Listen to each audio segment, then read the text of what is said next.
Are you struggling for consistency in your sim racing? Does your iRating look like a roller coaster? If so, we have good news for you. The way to get more consistent is to first understand what you're doing differently than the professionals. And VRS is the answer. With our competitive subscription, you will have the telemetry, setups, tutorials, and everything else you need to fully analyze your driving. Our data packs and the ability to compare your driving with the best in the world will show you exactly where to adjust your inputs, change your driving line, and shave seconds off of your lap times. And our powerful and precise Direct Force Pro wheelbase and precision pedals are being used by some of the world's best drivers. All these champions agree that VRS hardware is not just the best on the market, it's also priced well below the competition. So if you're looking to upgrade to direct drive and the best pedals in sim racing, VRS is your answer. If you want to get better, get faster, and make it happen sooner rather than later, you owe it to yourself to find out why so many people are switching to VRS. You'll be so glad that you did. Visit www.virtualracingschool.com and learn why the best use VRS.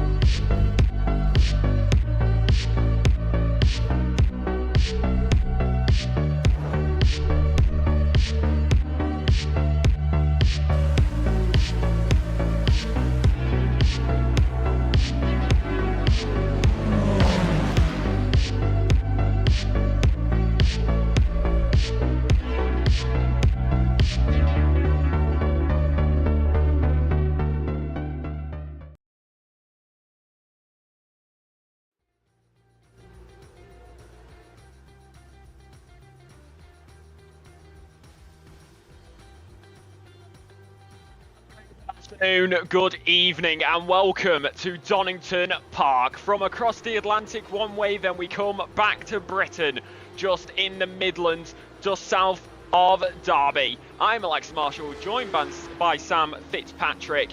It's Donington Park, it's the Danny Lee Porsche Cup, it's round number 3 of season number 1 by GT Omega, and this is going to be one hell of a season so far, and we have got plenty to look forward to tonight, Sam, with 3 different race winners so far this season. Yeah, it's looking really positive. We've got such a competitive field in this championship. We've got some super high rated drivers in the pro category, and then of course in the silver and the bronze as well, we've got some pretty high quality drivers as well. So looks really competitive. We've got 33 drivers around today, and that will be plenty enough for this very iconic Donington circuit. Most definitely, and we're going to talk about these drivers actually, but first we'll talk about this track a little bit as we do have the time. We got loads of corners around this circuit. Turn number 1 of Redgate, the old hairpin at turn number 4, the hairpins of course of Melbourne and at Goodhards. Of course you got that chicane as well towards the back end of the circuit of Fogarty S's, and of course the straights of Starkeys and Cranach curves, but also it feels like a straight sometimes because you're flat out most of it. So where do we think most of these drivers are going to be looking to get these overtakes, and most importantly, when you're doing your flying laps, what is going to be the most important parts of this circuit?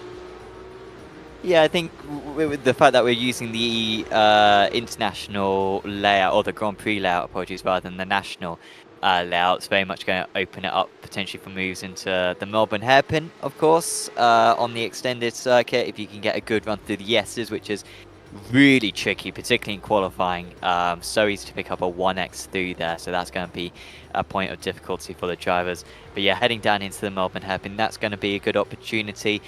Maybe into Redgate, turn 1 of the circuit, there might be some chances, but yeah, the majority of the lap, obviously, you know, through the Cranach curves, through the old hairpin, it's very high speed corners, and in these Porsche Cup cars, which are pretty speedy, not going to be easy to get underneath another driver. This is the part of the circuit that's going to be tricky to overtake. But yeah, the last couple of corners and maybe the first corner, maybe some opportunities at some overtakes. But qualifying is going to be important, and it won't necessarily be easy for the drivers to make their way up through the order when, of course, we have our reverse grid later on. We were talking about that, the reverse grid for race number 2. Unlike last week, where it was one singular 45-minute race, we're back in here in round 3, just like we had in round number 1, with 2 races, which are on a shorter length, but it gives the opportunity for more space to be given and more like the mistakes that you make in race number 1. Of course, you got that little warm up in between the 2 races. You may look at race number 1 for a quick moment, like, I made a mistake, I may have been going a bit too slow around here. How can I fix that going into race number 2? Is there an opportunity that I missed here which I can use in that race?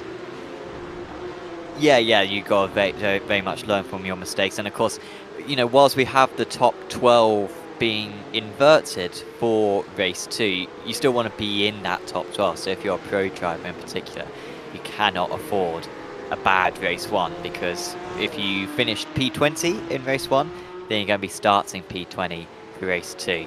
And that goes for qualifying as well. It's not a case that you can sort of make up your positions over the course of 45 minutes. You just got 25 minutes, and so yeah, any early mistake in this meeting is going to be costly. So yeah, we'll get into that qualifying a bit. Still got 9 more minutes of this practice to go. Still got 9 minutes of practice to go. We'll go through these for you. It is the standings as they do currently sit. Felix Votter sits up there in P number 1 in the elite class with 181 points after picking up the win in the 45-minute race last time out in Road Atlanta. Corey Lazarus, also a race winner, won at Silverstone in the first round. He sits P number 2, 173 points. It's then Chris Van Den Nies in P number 3 with 137 points, followed by Luke Andrews on 133.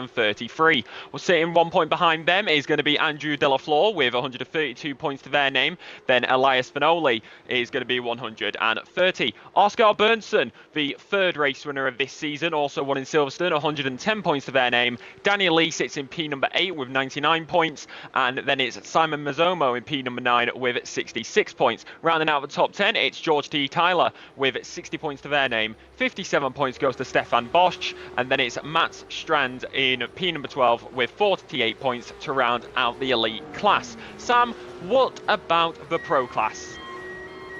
Currently we have Dean Powell at the top of that one, with Luke Blow just a few points behind. Of course, Dean already with a couple of race wins this season, Blow with the other race win, so pretty tight between those two. Steve Clay's up there in 3rd place, absolute very experienced driver, veteran in these Porsche Cup cars. Jesper Burns is in 4th place, and then it's Wiley Blair, Christopher McDuff, Ben Altria, Shannon Fever, Edric Reyes, and then it's Karan Bedi in 10th place, Bruno Tiago Carnero Botticha in 11th, and Robin Noel Brown, who I think just made his first appearance last week, got a 9th place finish. He rounds out the top 12. That is not too bad overall for the pro standings. On the AM side of it all, it is Mike PS who sits at the top in there, and it is 180 points to their name. A P3 in Silverstone Race 1, a win in the AM category for Silverstone Race 2, and then P2 in the AM category last time out at Road Atlanta. Sitting P number 2 is then the man who won in the AM category at the Road Atlanta circuit. That is going to be Ricardo Luis Piera, and then it is Cisco Rodriguez, that is going to be Martin Kenyon, who sits P number 3, 149 points to their name. It is then going to be Cisco Rodriguez in P number 4 with 117 points, with Grammy Veers in P number 502. Outside of 100 points, it's P number 6 for Ed Juncker, 99 points, 88 points to Andrew Fellows, Samuel Clark with 82, 81 to, of course, Uday Kunti. It's then Jeremy Walsh in P number 10 with 80 points, then Clive Davies with 66 and 52 points to Mike Monroe. And that is to round out the AM standings. There is one thing I would like to point out going into this as well, and this is across the entire season. You can see it on the timing board on the left hand side. All the nationalities that are racing in this series does not seem on the full timing board right now. We've got a few Aussies also in here. We've also got Americans, Puerto Ricans, Europeans, and it just goes to show how many people absolutely love this series and how many people love sim racing, as we saw Daniel Lee there momentarily, and now we go to watch Betty. Yeah, Betty from Singapore, so that's a pretty cool representation that he's from there. Jeremy Walsh as well from Indonesia, I want to say, or Poland maybe. The red and white. I'm not 100% sure on. I could probably have a look on that in a bit. But no, it is really good representation, and yeah, obviously it's something that we sort of take for granted as sim racers. But yeah, it is fantastic that we've got these different corners of the world all being represented. That's one of the benefits of having this on a Sunday. Albeit, you know, feel sorry for Fever out there. Being a Kiwi, it's what, 6 o'clock in the morning on a Monday at the moment, which is not when I want to be doing sim racing. But I guess it's maybe an extension of the weekend, I guess. I mean, it's certainly not holding back Corey Lazarus, who I believe is based in Australia. I think he is a Kiwi, but I think he's based in Australia. I think I've learned that from other streams in the past. But he's clearly going very well, whether he's asleep or not. He has gone to the top in practice. Of course, practice is going to be a big key factor here. You're looking at it all and you get these times up at the top, like we saw Corey Lazarus P1, Andrews P2, Finoli P number 3 at the current moment in time. And it really gives us an insight on what could happen into qualifying, because of course you've got the 2 races, but you want a good qualifying to set yourself up for race number 1, as especially around this circuit, I would say, on lap number 1, you want to be as close to that forward position as you can possibly be. Yeah. So and around a circuit like this as well, it's going to be really, really important that you manage to do that, especially for like the elite drivers in the top division. Overtakes will be so tricky because these guys just aren't going to make mistakes. And so if you're not up there at the front at the start, as that's a bit of an accident there, as Gobardi was stationary. I don't think there's going to be any hard feelings about that one. But yeah, it is going to be ever so important. And yeah, just getting these final few laps in. I believe the weather, it's certainly static in the session. So I think the drivers have known for a while what the conditions are going to be. You can see there's no rain, also no winds, or maybe no, that's just north wind. I think it's 3 kilometers an hour of wind, but it's going in a perfectly north direction and it never changes. So yeah, the drivers at least will have done practice earlier on in the week, knowing the exact conditions, which is a big help. Helps you get your braking points and there's no surprises once you get into qualifying, because often, you know, the track temperature can raise by just 3 degrees and it can really put you in a spin. But that shouldn't be an issue for these guys, and so these final few laps in practice are very indicative of what we're going to see come qualifying. And you were talking about it. It is going to be a dry race. It's set for a while, and I believe the next round after this is also going to be dry. I think we've got quite a while before our wet race. But watching Match Strand, you were talking about the temperatures as well, how they can affect the spins and everything that may pop up. But like you said, plenty of practice, plenty of time, and you do not want to make those mistakes. Like we see a little rear end squiggle out there for Match Strand as they move over to the side of the circuit. And of course, this is one of the things with Donington Park. Unlike Silverstone, Road Atlantia you can make an argument for. Silverstone, there is lots of runoff. You go off here at Donington Park, it's just a whole lot of grass or gravel. So you go off, you're going to be spinning, or you are going to be having major undulation and a lot of lost downforce as you go through the corners and just trying to get it back on the circuit, which even then, it's a tight circuit, so you've got to be really careful about rejoins.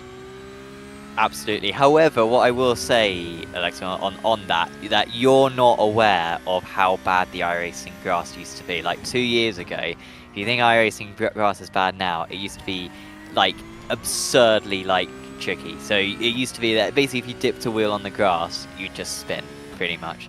Now, the grass is almost as grippy as the track. Maybe that's a bit of an exaggeration, but it feels like it compared to how it used to be. So yeah, it certainly used to be that if you spun off, then you just keep sliding and go to the barrier. Nowadays, it's not quite so bad, unless, of course, it gets wet. And I was just looking at the wet round, and it's Snetterton 300 is our first wet round, a dry race 1 and a wet race 2.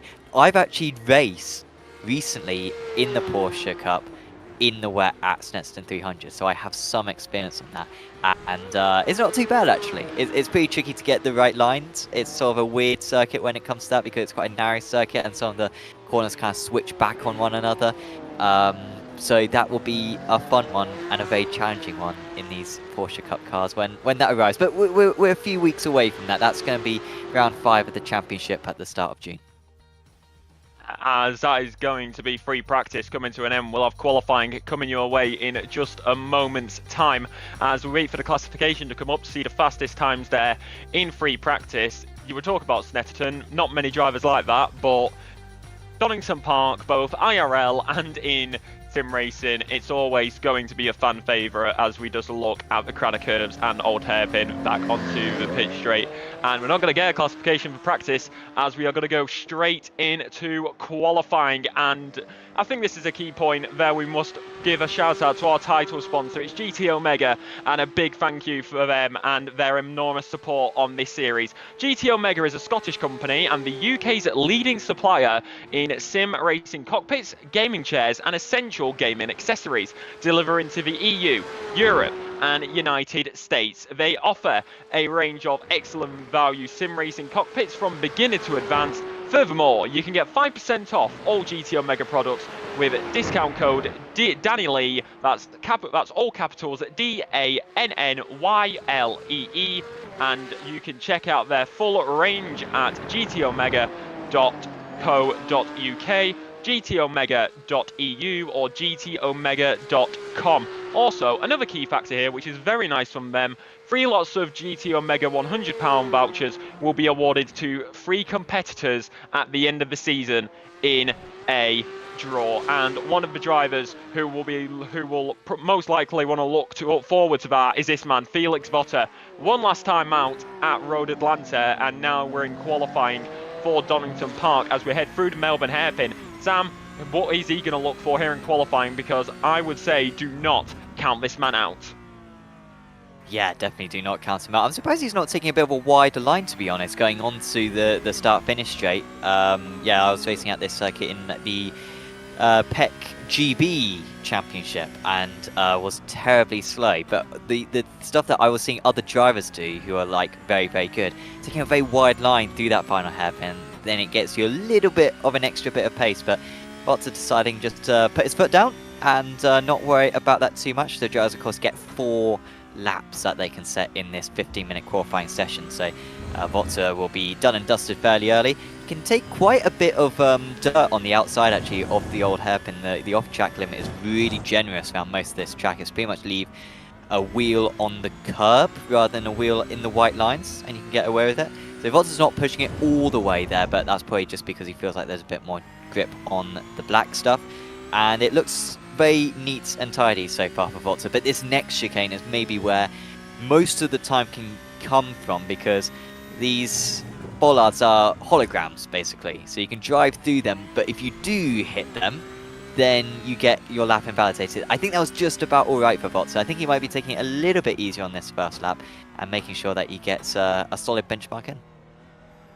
I mean, that is going to be the thing when it starts off in qualifying. Most drivers will opt to go for a banker lap, because as long as you can get a 1 lap time in, you can push the car as fast as possible.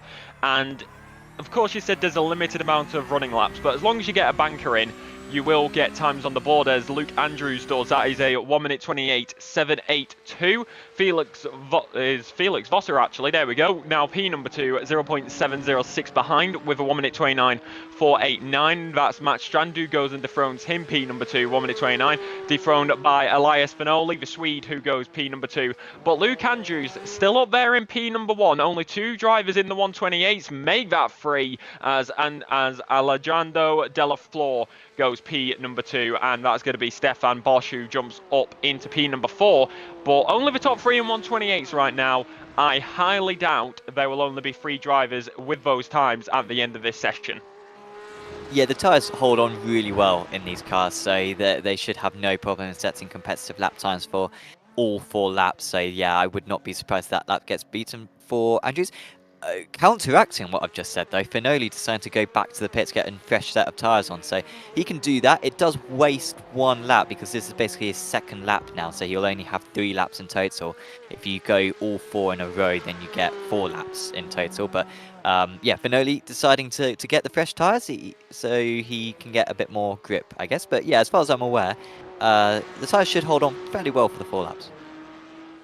I mean, we were talking to some of the drivers in the interviews after Road Atlanta and after Silverstone, and one of them did say that these tyres can vary a little bit. It usually takes 3 laps to get them up to temperature, get them all ready to go, as that is going to be less than a tenth for Felix Votter against Luke Andrews.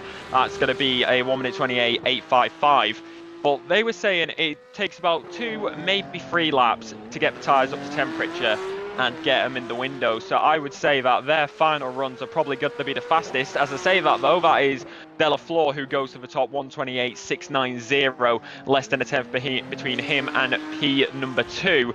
And it is a Spaniard on Spaniard on pole, followed by a Brit, followed by a German, and then we go down under as Corey Lazarus goes P number 1, and he goes 128.404, and it's going to be up right there. He's going to be looking for another race win this season here at Donington Park. And Dean Powell doing very well at the moment in the pros. Championship leader, of course, in that category, and performing like a championship leader as it stands. And currently Gobardi doing very well in the amateurs, and Gobardi's a little bit further down in the standings when it comes to the amateurs as it stands. So yeah, he's punching above his weight at the moment, is that Joe. So he is on course for getting some good points, and of course if you can get P12 in race 1, that would be reverse grid pole, which does not take into consideration the class. So you just finished 12th place, whether you're pro or if you're an AM or an elite, and you get it.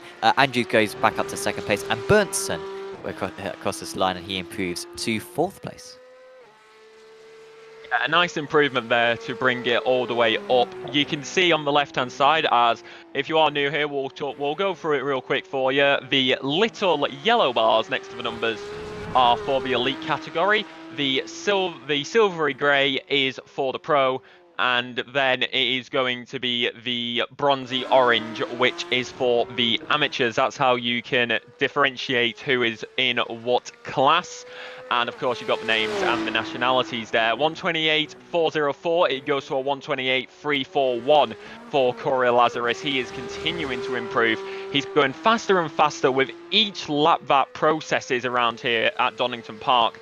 And we have got just over 5 minutes remaining here at Donington in qualifying.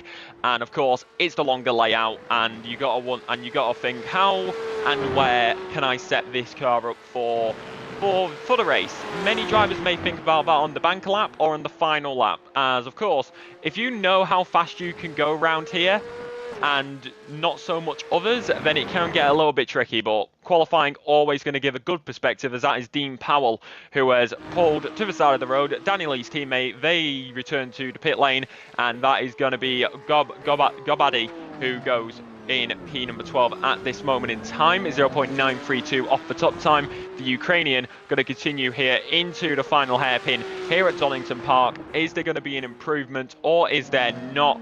Up personally in their lap time at the moment in the last few, but we'll wait and see here. Around the final corner, we'll go to the line now. Last lap time was a 129.273. Do they get an improvement? No. No, not quite. Only a 10th down though, so I would say that's not too bad, as we see Della Flor there in P number 4. That is not too bad for the Spaniard. Here comes Nathan Healy in P number 27, and they will stay P number 27. And Blow improved as well near the end there. Luke Blow still actually got another lap that he can set. So I think Blow's got the pro pole in the bag for Blair Autosport, and crucially up in that top 10. So would be 3rd on the reverse grid if he kept that place. Vinoli improves up to 3rd place. So of course he came into the pits after his first lap. I don't think that was deliberate. I think he maybe had like a spin or something, or maybe got like a penalty for warming up his tyres in the wrong way, and came back to the pits because no one else seemed to follow that strategy of getting the new tyres. Berntsen did get ahead of Della Flor quite late in the session, so he's on the 2nd row. And Blow did have this last lap, but it doesn't look like it was a good lap. Yeah, he made a mistake in Sector 2. Actually improved in Sector 1, but a mistake in Sector 2. So decided to bail from that one. So just got a few more drives. We've got Martin Kenyon, Karan Bedi, Graham Vivers, Mike Pierce, and Nathan Hendrickson, who's still got a lap as Vivers. Improves to 25th overall. So to finish this overall is not too bad, as there's Kenyan, P number 21 at this moment in time, using the England flag actually rather than the Union Jack. So so it makes it more clear what region of the United Kingdom they are from. Around the final corner, here comes Kenyan, P number 21 at this moment in time for Flatline Racing, goes up into P number 17, up 4 places, 1 minute and 1.415 off the top lap time. Here comes Christopher McDuff, and they will now go to the line, and that is P number 23. I believe actually that was their first lap time this afternoon. Yeah, that's across the line for McDuff. So yeah, I think it was their first clean lap time, but that is all their 4 attempts now used up. Karan Bedi will be next across the line. Can the 124 do anything? Doesn't really look like it. So I think Mike Pierce might be a little bit of a attention seeker, because he's done the perfect thing here. And I always encourage the drivers to do this whenever we've got a solo session. Everyone else has set their times. Mike Pierce has not set his times, and this isn't going to be a time either because he's got a 1x. But he's still got this lap and then another one afterwards. So the only thing we can do now is show Mike Pierce, and hopefully he's got some sponsors, because they're going to get some screen time, because yeah, he is the only man out on track now. Yeah, well, you'll have to hope that he has some sponsors as we head down into the old hairpin. And if you're looking at the minimap and you may be wondering, why do no other drivers show up when you are watching another driver? It's because this is technically, whilst there is other drivers going around the circuit, it's technically a solo qualifying. So it's only you who is out there, and you can only see yourself, as of course it only shows 3 people in the pit lane on the board right now. But it's solo, so it's just you out there. And it is so you can get as much clean time as possible. You're going to hope for the best, and Mike Pierce for DCWR right now, P29, and they're going to continue to improve, hopefully, as they head through the hairpin, but I do believe that was a touch of the bollards there, Sam. Yeah, it could have been. I mean, it's always a bit awkward with iRacing, because especially an older circuit like this, whilst they say, oh yeah, don't touch the bollards, because that's a penalty, it's actually taking the sensor from like the middle of the car, so it's always a little bit of lenience, albeit I think he went off at T1 as well, didn't he? That's a little bit of a wider line for Pierce, but you can go wider there. I am surprised that we didn't see anyone do that, where you take a super wide line, because the start finish line comes up pretty early, so you can get yourself an extra half tenth by the time you get into T1. And just a bit hesitant on the filter there, realised that he was going to understeer, did Pierce. And then this section is so fun, pretty much flat through this left-hander, but you gotta make sure you open up old hairpin as much as possible. And that's all safe for Pierce through there. This one's not really much of a corner. And then this one I really struggled with. Do you take an early apex? Do you take a late apex? Quite an early one there for Pierce.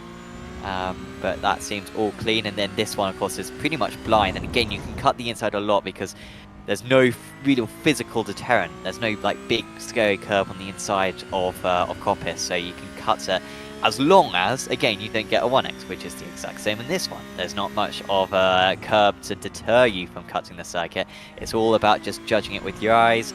And I think that was all right, and that was good pace carried there by Pierce. So this could well be an improvement. He improved in the first 2 sectors of this lap.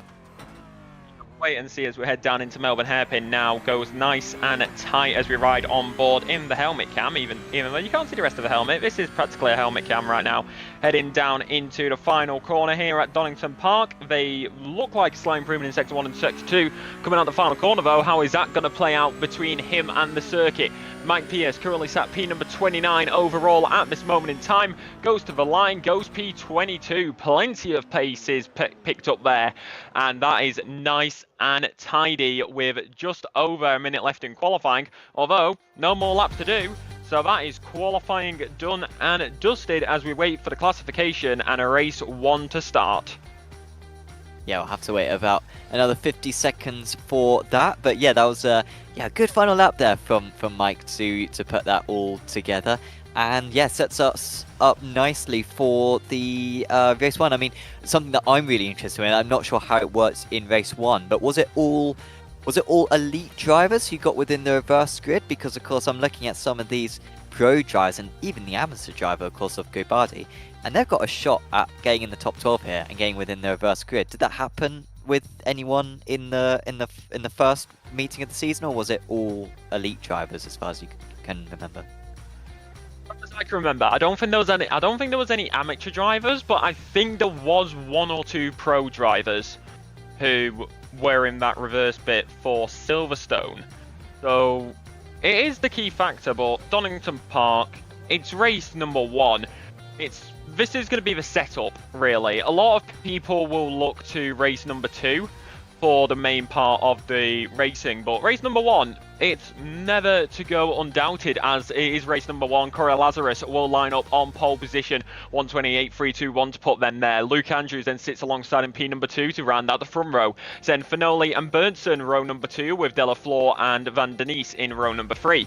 It is George Tyler in P number 7, with Felix Botter P number 8 to round out the 4th row, with Lee and Blow in row number 5. It is then Bosch in P number 11, with Dean Powell P number 12 to round out row number 6. Then going on to row number 7, it is Gabardi, followed by Strand. Then it's Clays, Louis Pereira, Kenyon, Fever, Hadchos, Saunders, Blair, Pierce, Junker, and Christopher McDuff rounds up in P number 24. Going then, it is then Walsh, Rees, Vias, Beddy, Fowler, Alchia, Davies, Clark, Healy, and it will be Nathan Hendrickson who will round out the final position on the grid. We've got 34 drivers lined up here at Donington Park, a few in the middle of the corner, as you can see in the back, but you'll wait for the timing to go, as all eyes will now go to the lights here at Donington Park as they wait for them to come on.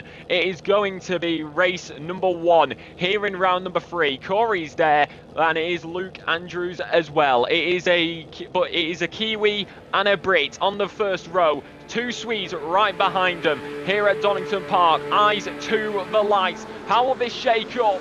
Let's go racing at Donington as we hit the tarmac. Where you can see all the drivers filing out the hairpin in the little bit at the back. Fever's already making a move. Pierce and McDuff as well. Strand losing out 2 positions, and not so much Van Denise. Already up 2 positions on this race start. Also got Burnson right there up into P number 4. Van Denise now sits P number 5. Lazarus, Andrews, Finoli and Burnson had a very good start. Van Denise is going to have to be careful. He's got another one right behind him. It's Lee and Votter who are now having a scramble. Heading down into the old hairpin. Danny Lee down the inside. Going to stick it right there with him. Through the left-hander, and you've got to wonder, how will these drivers come through? Up and through the curves, we now go through the right-hander, and another key factor, Coppice, which is coming up shortly, is a blind uphill right-hander. How can you look over the bonnet, and how will you see the drivers? We get a nice aerial somewhat shot through the corner, as that is going to be Shanyon Fever up 2 positions in this race so far around the outside, and that is going to be nice and tidy, as Burnson is going to lose out 2 positions there. Maybe a bad exit of Coppice down into the chicane, and we head down towards Melbourne. Yeah, I think that may have even been a slowdown potentially for Bernson, maybe cut Coppice a little bit too much. So up outside here with Van der Nesse, and to fend off Delafleur. So he got past Delafleur, I think, right away, and Delafleur's trying to come back, and now underneath Delafleur was George Tyler, but that's going to really check those drivers up. Are we going to see any moves into the hairpin? It's a bit half-hearted from Tyler, sorry, and Delafleur holds on to that place just behind them. Bernson trying to get back some places, and we've got a half spin, and it's Stefan Bosch. That could be a very big mistake. The man who started in 11th place in this race, and he's going to be potentially outside the top 20 now. That's going to be a lot of catching up to do to get back into that coveted top 12, albeit the drivers in front of them already battling. And we'll see what happens with this spin. I think it might just be overworking the rear tyres. Oh no, there's a bit of contact. Yeah, a bit of contact on, a little bit of contact there on the rear left bumper of Burnson. I don't think either driver is at fault there, as of course these cars, they may be small, but GT cars naturally. Oh, that is a spin for Nathan Healy. The cars naturally move on to the outside of the circuit. That's on the inside of the circuit. On the infield, oh, and there's a lot more drivers. Saunders, as well as, I believe, Fever as well. So that is what has happened between those 2 drivers. Was there contact between them 2? We will get a replay here, Sam. Yeah, let's see what happens. this is such a risky place to go for the move, and it wasn't even a deliberate move, I think. And Saunders just going straight into the back of Fever, maybe being caught out by Fever being a bit earlier on the brakes. It is a weird corner where you sort of ease onto the brakes as the corner goes on, and actually Junker has now been involved in an issue, and that's with Reyes. So, oh, that looks like two drivers who have tried to go side by side into the chicane, and that very rarely works out well. It looks like it, where they decided to get spat out onto the side of the circuit. We will get a replay here. Junker's right there, as we do watch them. What happens here? Through the chicane you go, and no, just touching the grass, and that is an unfortunate collection. So just losing the downforce as they headed through the Fogarty S's, which is an S's when it's a chicane, but we're not going to judge it. And that's just unfortunate there. Not much that they could have done. No, that wasn't bad driving or anything. That was just a mistake from the lead car, and Reyes was so unlucky, but did the right thing. Just got a bit of nose contact and will at least have a clean car to compete the rest of the race with. But Lazarus looks fairly comfortable out in the lead. Needs to make sure he doesn't pick any slowdowns. Needs to make sure he doesn't breach the 17 instant limit. But I think Corey is plenty good enough to hold on to this place. Very close between Wiley Blair and Stefan Bosch right now, because Bosch had that spin earlier on. I think he's going to be racing his way back through the order, and we might see a move here down into the Melbourne hairpin. Yeah, we may see it as he does look for the inside as we head down into Melbourne. Nice and tidy there, and a little bit of blipping, it seems, maybe internet issues, but nice and clean for the time being. Moved down the inside by Bosch, nice and tidy, done and dusted. That is how you do it at Melbourne. No contact between the two drivers either, and that is just a good move from the pro driver trying to make his way through. You were talking about Lazarus just before, but you've also got to remember, Lazarus has already won a race this season. Andrews, Finoli and Van der Nesse are yet to win, so I would say that these drivers are going to be continuing and trying to get that win. But right now we're watching Alejandro Della Flor, who is currently on the back of Van der Nesse, and Van der Nesse is having to put up a massive defensive play as you head through the Schwartz curve. Yeah, it feels like Van der Nesse got that move on lap 1 and then has just been defending every single second ever since. So I think Della Flor was probably be a little bit frustrated because I think he's got more than enough pace to keep up with Finoli, but Van der Nesse is holding him up at the moment. I think Bottom managed to get past Tyler at the Melbourne hairpin on the previous lap as well, so he's up another place, up into 6th position now. So good work for him as Della Flor. Oh, you got to be so careful there, because the way that the damage model works now in iRacing, if you are the rear driver and you hit the car ahead with your nose, you're the one who spins around. It's just the way that the damage model works. So Della Flor's got to be careful he doesn't tap the back of the car ahead, otherwise he will be doing a 180 very, very quickly. Welcome to everyone, by the way, in chat who's watching along. Thank you for your company, Wesley and Heather and Sakuria and James and everyone. And do let us know who you are supporting and any extra information you have on any of the drivers about what's going on behind the scenes. Yeah, of course, information is always key when it comes down to it. And through these corners we want to go, as that is going to be Fortis Kate Choss, who is going to be looking for a move here on McDuff, it seems. The Fortis from Greece as McDuff is going to... Oh, I think that was supposed to switch around. McDuff is going to stay ahead, and they're going to go now through the curves, and they are going to be right with each other. It is McDuff who is leaving the space. He's playing it clean, and they are staying there into the old hairpin. We will now go, though. That is Kate Choss who goes down the inside. Nice and tidy at old hairpin. That is just the perfect place to put a car down the inside, and they seemingly got it done with to absolute perfection and nice and tidy, but a little bit of a rear end slip there, it seemed, catching the car heading out through the right hander. Through Coppice we now go, and maybe McDuff will look to get it set up as he is on the inside heading through the right hander as we head down the Starkley straight and towards Fogarty S's. Yeah, let's see if he can follow you closely through here. So tricky to pick your spots when it comes to the off tracks when you're close behind another driver. Burnton's, by the way, got past Tyler as well further up the order. So Tyler's really struggling, just seems to be dropping places, and yeah, immediately loses quite a bit of time as well. So strange stuff there, whatever's going on with George. But here comes the move from McDuff, and immediately, trying to retake that position on Katachos, and it looks like they're going to be able to do it. The Scotsman up into 18th place, but yeah, obviously with those positions changing the previous lap, it could well change again. The Scot will try to sprint away, though, and he's got Wiley Blair not too far ahead as well to catch up. McDuff now up 6 places, by the way. Only Beddy, a couple of places back, is getting more places. A replay here. It seems like it was an overtake. We're watching Nathan Hendrickson. Oh no, not an overtake. That was contact, which sends Hendrickson around. Was that a little bit of move towards the braking zone to send the blue car off? Of course, that being Clive Davies. And so, who was at fault there? Was it a slight move which sent Davies off? But there was definitely contact, and it spun both of them round. So both of those drivers will definitely be looking at the data after that incident to see who went wrong there. But also another way to get good data is by looking for a move down the inside, as we see as we see Delafleur and Votter right there, as actually Votter is a little bit further back here at the start of this race, and he is trying to make his way through. Of course, he was up the top at the start of qualifying, but now not so much, as Kenyon gets past Kate Choss a little bit further back, and those two are going to be locked in a battle as they head into Melbourne Hairpin. That is very deep for Kenyon, and that is going to be extremely unfortunate.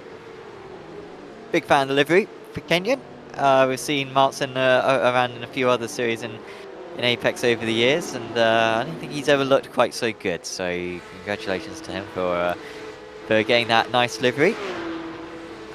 Yeah, I am a fan of that one. It looks different from every angle. I'm always a big fan of that, where maybe from the front it looks one colour, but then from the sides it looks a different colour. And also the way that it reflects off the sun as well, at least with my graphics.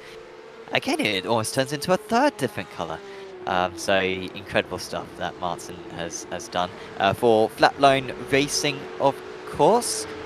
Yeah, down 3 places from their race start. And of course, yeah, as you were saying before, went wide at the Melbourne Hairpin against Fotish Katachos a moment prior. We're riding on board now with Felix Votzer, who did not have the best qualified in 8th place, but seems to have a lot of race pace. And if they can get past Alejandro De La Flor, I think they can definitely get past Chris Van Nesse for 4th place. So quite a lot's on the line here for Votzer. He's got 15 minutes to clear these 2 cars. Yeah, he's got another 15 minutes to clear the 2. He's currently P number 6, up 2 places like you said, and maybe it may come down to a bit of coaching, or maybe a bit more practice. Rear end slips out there, little touch of the grass, and another way to, unfortunately, gonna lose time there. But of course, we need to shout out to one of our supporting sponsors, which can help with analytics and looking into everything. It's a big thank you to Coach Dave Academy for their support on this series. Coach Dave Delta with Auto Insights is a setup, data analysis and AI coaching app for iRacing, ACC, Le Mans Ultimate and even Gran Turismo 7. Remove the mystery and stay ahead of your rivals with Delta by Coach Dave. Go to coachdaveacademy.com. And another note, all entrants will be offered a 1-month coupon for Coach Dave Delta subscription, and Danny will be sharing lap data and analysis using the Delta Rappers. That was extremely close, and that is going to be Daniel Lee, who will go down the inside. Yeah, Bernson, I think, let past Tyler. I don't think it was even... It could have been a slowdown, but I did see Bernson get past Tyler a few laps ago. Oh, we've had a change for 2nd place as well. Luke Andrews must have made a mistake, because Fernoli is right on him, and in the background someone's going straight on, but I think that's a back marker. But yeah, this is really close, and Fernoli is ahead, but he's left himself a little bit vulnerable.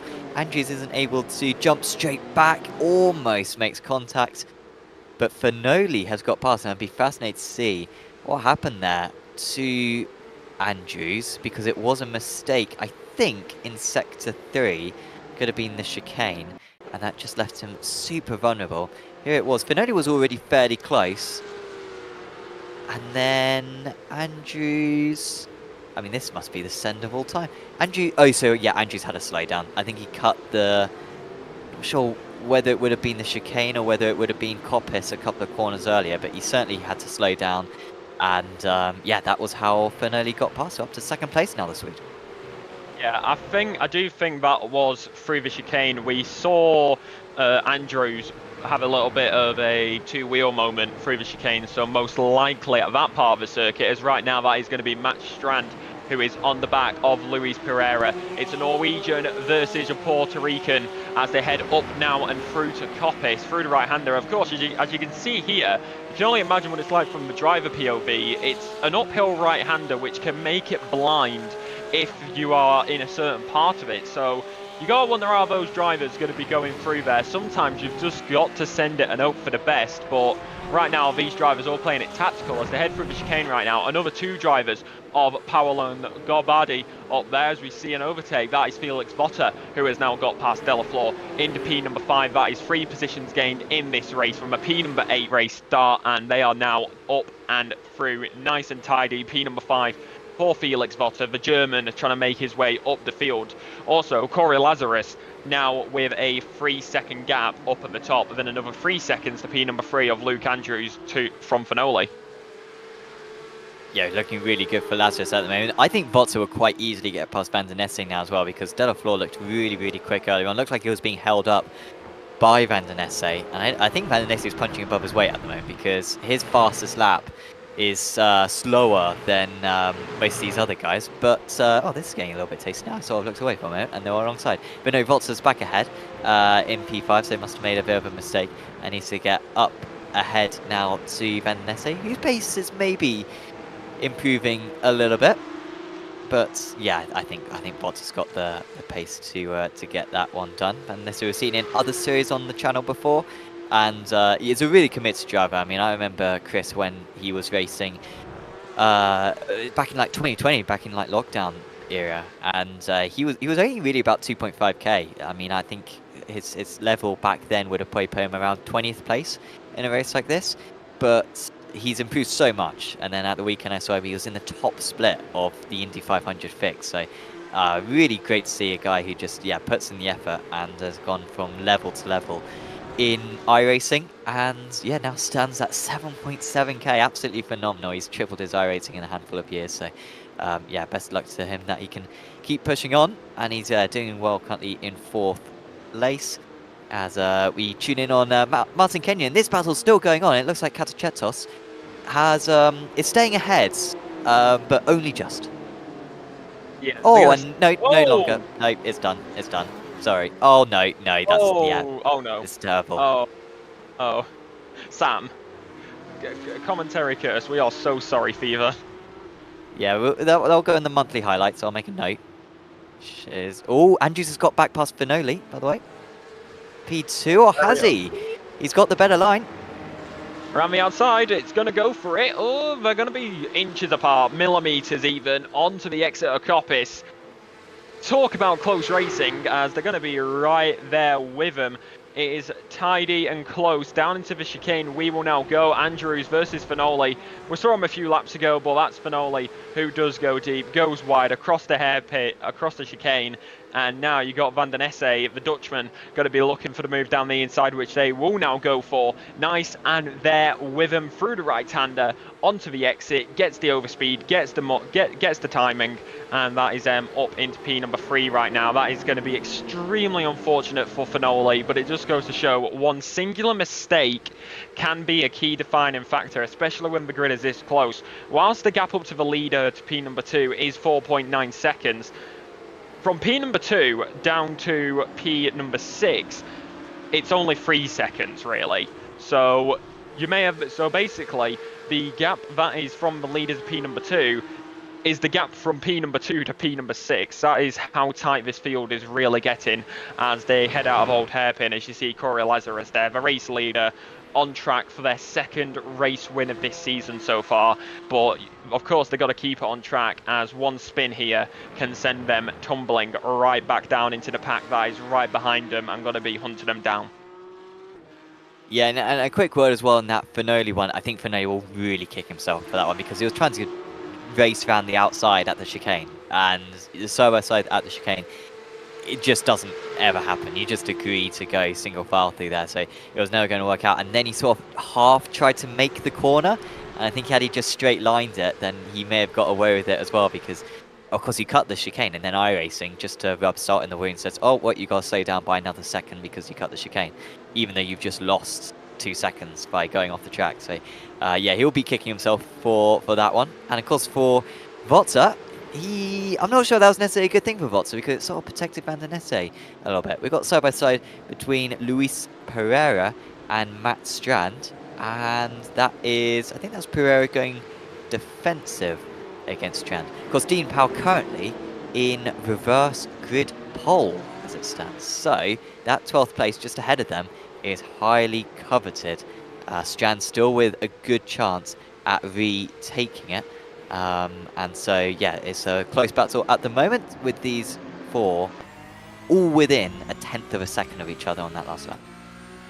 Yeah, they're all within a 10th, and they're just continuing heading down through the right-hander. You can see at the battle for P number 11 at the moment, it is Gobdi versus Powell versus Luis Pereira versus Strand. The 213, the 177, the 210, and the 80. Oh, Delafleur! Oh, that is going to be Delafleur, who has fallen all the way down, and that is at the corner of good old McLean's, and it is going to be cleaning up the car after that with all the dirt that would have been kicked up onto it. We'll get a replay here, and that is, you were talking about it earlier, Sam, with the iRacing damage model, you clip the rear, you're the one going around, and that is just a key defining factor, and that is a perfect example. Yeah, we pretty much saw that exact same instant, didn't we, on lap 1, didn't we, with Shannon Fever, I think, was involved in it on that occasion. And yeah, that's how easy it is. So yeah, it's just not a place where you can overtake, and Delafleur will be kicking himself for that one, but fortunately doesn't fall outside the top 12. It'll be 5 places down from where he started, but it's still somewhere in the top 10 as that battle for that P11. It's still really close. For a moment, it got really... Strand almost looks like the most likely to overtake here. He occasionally gets the gap down to about a 1/10 of a second. But nothing's breaking so far, and we've still got 5 minutes to go. Yeah, we've still got 5 minutes on the clock, and you were talking about it, as that is going to be Shannon Fever, who is on the side of the circuit. You can see all the dust getting kicked up. That is seemingly a loss of downforce and onto the grass on the exit of the chicane, and that is just unfortunate for them. You were talking about Delafleur as well.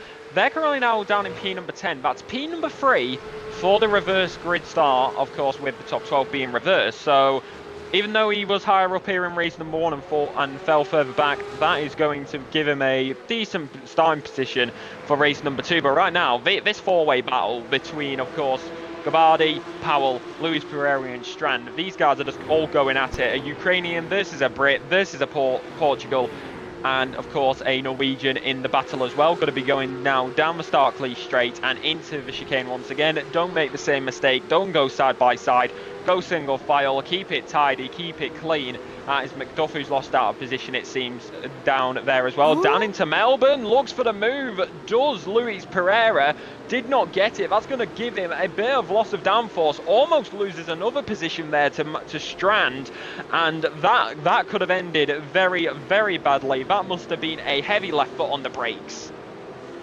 Oh, what a mess of a couple of hairpins, because then we almost had another collision down at the final hairpin. We might see a move now, because Pereira is going to get underneath. Justine Powell all over the place in those last couple of hairpins, went wide and struggled to get a good exit. And they're going to go alongside in the crane cuts, and this is amazing stuff now for Gabardi, who's just sprinting off into the distance. But who's going to get ahead? It looks like it's going to be Pereira, who gets into the top 12 and is in the reverse grid pole position now. Matt Strand has to get this move done quickly in order to attack the car ahead again, because he's still stranding this 14th place. And actually joining this battle now, Steve Clays and Stefan Bosch, who were not part of this. Remember, Bosch, of course, spun on lap 1 and fell down outside the top 20 for a bit, but he is right with these guys, and will be, yeah, fantasizing about them all crashing into one another and him going straight through. He's got a small chance of it as it stands. Yeah, even a small chance may be a big one when it comes down to it. You've also another key thing to point out here. P11 and P12 currently are AM class drivers. So it is going. So at the moment, it's 9 elite, as that is going to be Tyler versus Daniel Lee up at front, as well as we see these guys battle on the screen at the moment. But that's nine elite drivers, 2 amateurs and 1 pro driver in the top 12 at the moment in time. Here comes Danny Levo. He's on the outside heading down into Redgate. He's got Tyler on the inside. Tyler gets past. He's gained 1 position from the race start, starting P number 7. So he's made some time. As we looked away, it's Strand who's got past Powell further back, the Norwegian getting past a Brit. And this now through Old Hairpin, and that is Andrew Fellows who is falling down. Now P27 falls down further and further. That is unlucky for the Flatline Racing, and unfortunately, Sam, I think the livery that you like is going to be scratched up a little bit. I was going to say that really, besides me complimenting their livery, this race hasn't gone great for Flatline. Because Kenyon is down a place, and then of course we've had that issue as well as Edric Reyes comes into the pit, so maybe underfield or something.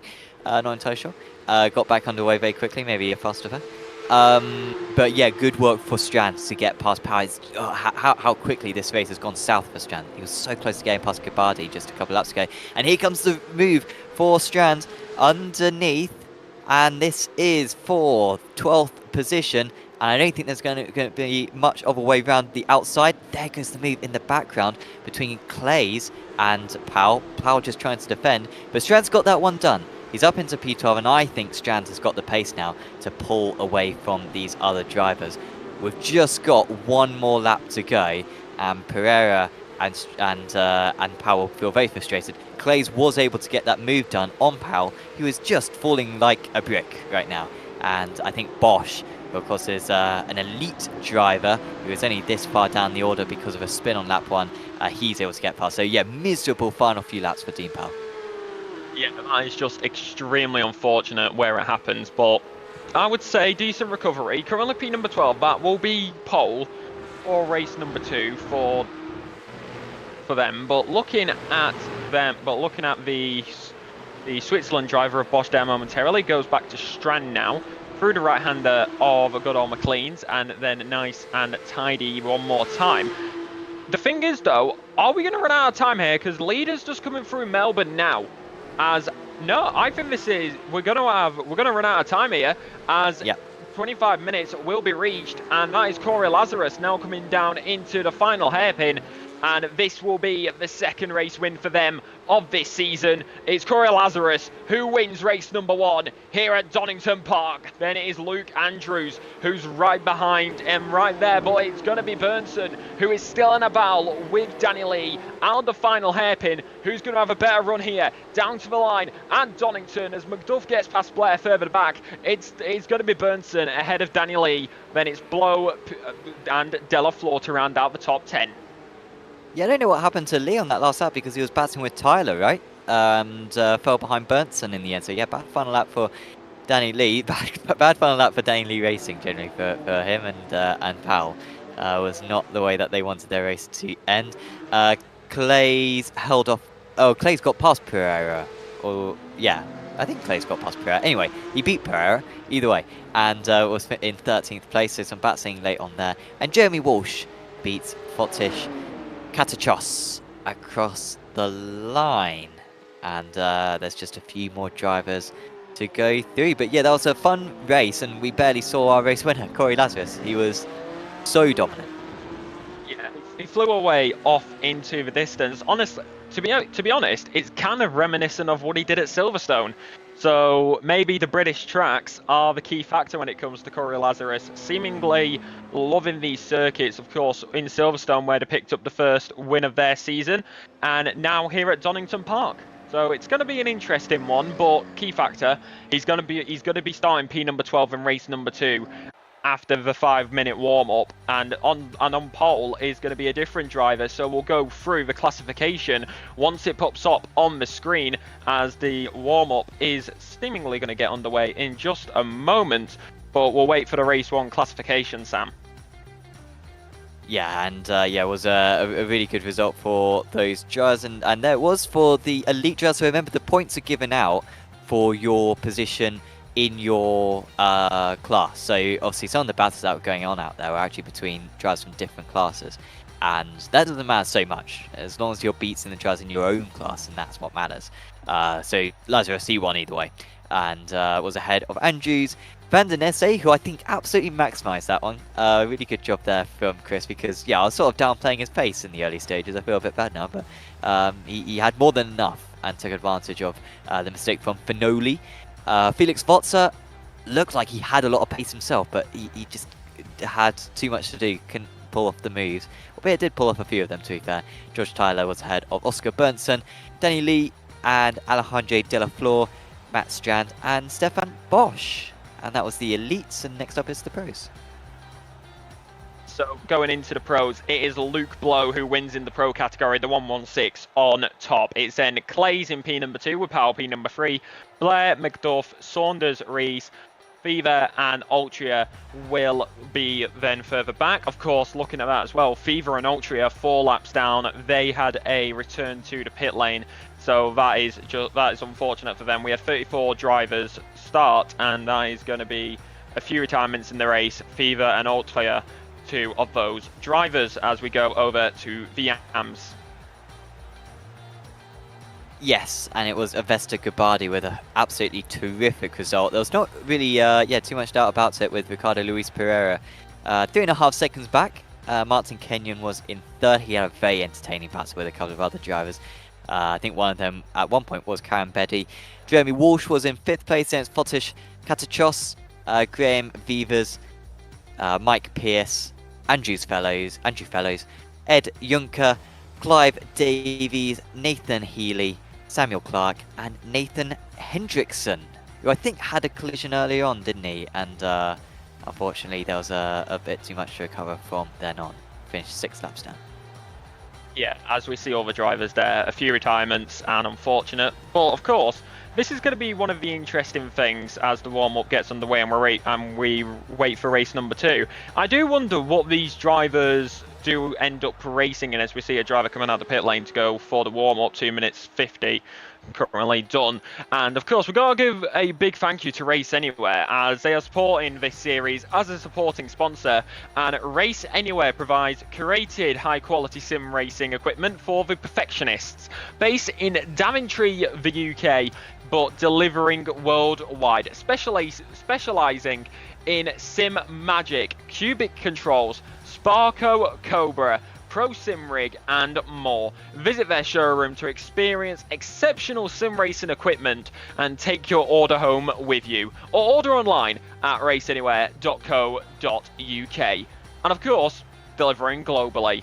So that's one of the key factors when it comes down to these drivers, Sam. You gotta wonder how some of these drivers sim rigs, because you can only imagine what it's like with iRacing and how realistic this simulator can be. Yeah, and there is so much like pace to be had when it comes to hardware, particularly when it comes to the pedals as well. If you can, have that extra control over the brake pedal, I think genuinely the idea is that you get more consistency. I've certainly found that since sort of upgrading my pedals and setup, and then just having a rig that you're comfortable in, having enough Newton meters in your wheelbase as well, and of course having a nice wheel rim is pretty nice. And then of course having the frame rate that you need, and potentially the spatial awareness with triples and VR that you can upgrade to from single monitor. So yeah, it's pretty daunting, I think, when you get started in sim racing. But yeah, as you build your kit up, then you can have a very nice setup, and then it's very tricky to go back, unfortunately. That's the one negative thing about having a very nice rig, is that the idea of having a slightly more standard one becomes totally alien and impossible to ever imagine again. Yeah, most definitely. And I'm going to be honest here. I just have a Logitech G920, and You're at the start of a wonderful journey. I am at the very start, but I can already not go back to being a controller player like I used to. So it really does show. So I can only imagine what it's going to be like when I can eventually upgrade to a bigger rig. But the warm-up is going to be coming to an end. We get the last of these drivers coming around the circuit and starting their new lap times. Of course, top 12 is going to be reversed. Let's get ready to go, Sam. Yes, so here we go then. We've got a minute to grid up, and it's Matt Strand on pole position. And also him is Avesta Gabardi, the amateur driver. Then it's Delafleur, Luke Blow, who is a pro driver. And then the rest of the drivers in the top 12 are all elites. They are Lee, Bernson, Tyler, Votter, Finoli, Van den Esse, Andrews and Lazarus. I won't go through the whole stones because we basically went through them beforehand. So we can just let them cycle through for you now. But 34 drivers we have got for this one. So I believe everyone is going to grid up who took part in race 1, which is good to see. Just got Gabardi from P2 and Votter from P8 still to get onto the grid. We've got another 12 seconds or so, and you can still see that second position slot is not filled, and we've got 6 seconds to go. So Avesta's got to get on there fairly quick, but there we go. Maybe with like 5 seconds spare, so it's all good. So here we go then. The race to start, 12 car reverse grid. Let's see how well Matt Strand can hold on to this lead. The lights go out. It's a strong start for the man in P2. Way too much wheel spin for Strand, and we're going to have a move to the inside as well for Delafleur. He's going to take advantage of that place and gets into second position. Daniel Lee getting a little bit squeezed on the inside there. We've got to spin around, and Chris Van den Esse may have been involved in a little bit of that, but it's Luke Andrews who was the big loser out, and Finoli as well. I think he was the big spinner initially, and the drivers behind had to scatter behind. Luke Blow as well was involved in that because he's down 4 places from his race start. So it's Gabardi who leads the way after that poor start for Matt Strand ahead of Delafleur, Strand, Lee and Burnson. We saw those 2 spins. Luckily enough, nobody else seemingly getting connected. Heading out of McLean's and now into Coppice. Corey Lazarus, who won race number 1, started P number 12, already up 4 positions, but it may only be 3. Around the outside is going to come Luke Blow, but Corey Lazarus going to stay on the defensive game, going to stick right there with him. Corey Lazarus will stay ahead, Luke Blow will slot him behind. Burnson is going to lose out to Felix Votter there just into the chicane, and nice and tidy feet as Burnson actually seemingly a bit slow on the exit. Clay's past Blow as Tyler gets past Burnson, so Burnson losing out 2 positions in and out of the hairpin, and these drivers are having an absolute skirmish. 3 abreast there momentarily, 4 a square as well, and it is going to be coming out of Melbourne into the hairpin, and that is going to be the end of lap number 1 as all these drivers are going to file through as Luis Pereira gets past Bosch up into P number 12 for the Portuguese, and it is going to be nice and clean. It is Delafleur followed by Gabardi, then Strand, Daniel Lee, Felix Votter, Tyler, Burnson, Lazarus, Van den Esse, Clays, Blow as well, and then that will round out the top 10 with Clays.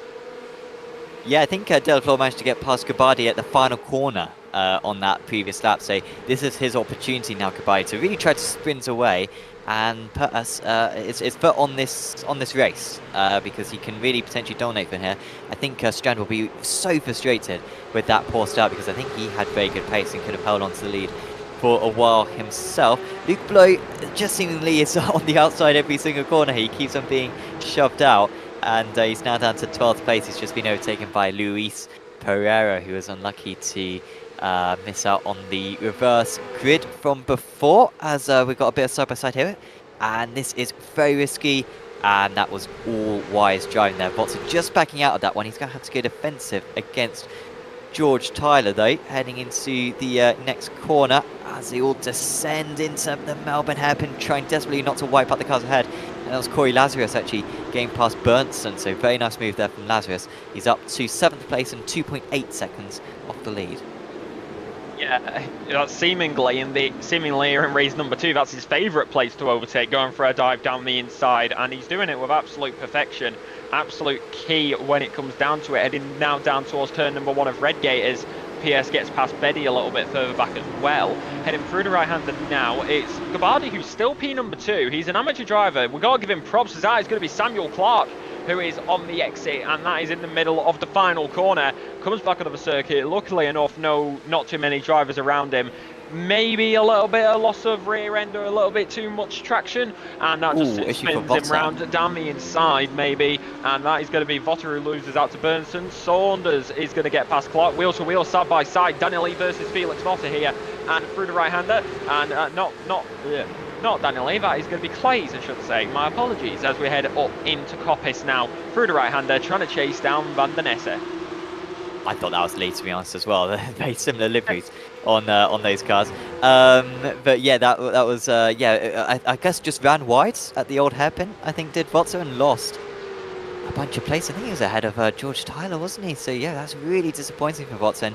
He'll feel like he hasn't maximised the points today because he didn't have a good qualifying, and yeah, he's not having a good race 2 at the moment either. And this is quite a queue behind Gabbardi. He's doing well to hang on to P2, and Strand isn't sending any crazy moves. Oh, there goes a little bit of a lunge there, a bit of a mugging, frankly, from Tyler on Lee. Lee just braking early for the cars ahead, and Tyler realised, if you're going to do that, then I can just make up my normal point on the inside and come from quite far back to go for the move.